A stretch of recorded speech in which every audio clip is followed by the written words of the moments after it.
Waouh, je viens de sortir du cinéma. C'était incroyable. Je viens de voir au cinéma Spider-Man Brand New Day. Même si un jour tu deviens très puissant, tu me manques, mais...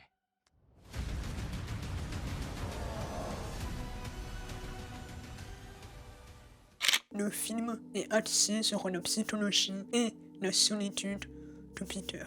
Le costume est magnifique. Testa Daniel Triton a fait un incroyable Spider-Man et j'ai envie qu'il continue. Les personnages ont chacun leur rôle à jouer, mais de la bonne manière et au bon moment. L'humour marche bien et c'est un humour équilibré. Ce n'est pas comme dans les autres films du MCU. Là, on retrouve l'humour de Spider-Man et j'ai adoré. Les musiques sont bien, mais je n'ai pas prêté attention. J'étais tellement plongé dans l'histoire que j'en ai oublié la musique. J'étais comme un enfant devant le film. C'était incroyable. Je suis passé par plusieurs émotions, la joie, la tristesse, la frustration, l'enthousiasme et j'ai même ressenti la solitude de Peter. Et j'ai même failli pleurer et pour qu'un film du MCU me donne autant d'émotions, il faut y aller. La relation entre le Punisher et Spider-Man, j'ai adoré. C'est incroyable. Et enfin, on a enfin eu des scènes de balancement dignes de ce Spider-Man. Elles sont incroyables.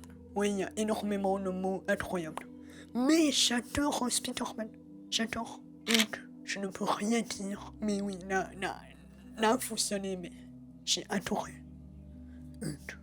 Pour moi, c'est le meilleur film Spider-Man et ça se voit que le MCU a écouté les critiques de ses fans. Là où j'ai eu peur, c'est pour les personnages de MJ et Ned, mais Testa Daniel Triton les a bien utilisés. Juste, j'ai une chose à dire. Allez le voir au cinéma. Surtout si vous aimez le MCU et Spider-Man. Et puis, j'avais pris chaud il y a quelques mois que ça allait être le meilleur film Spider-Man.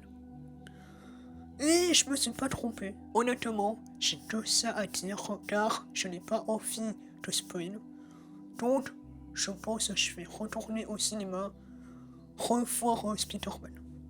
Je reviens.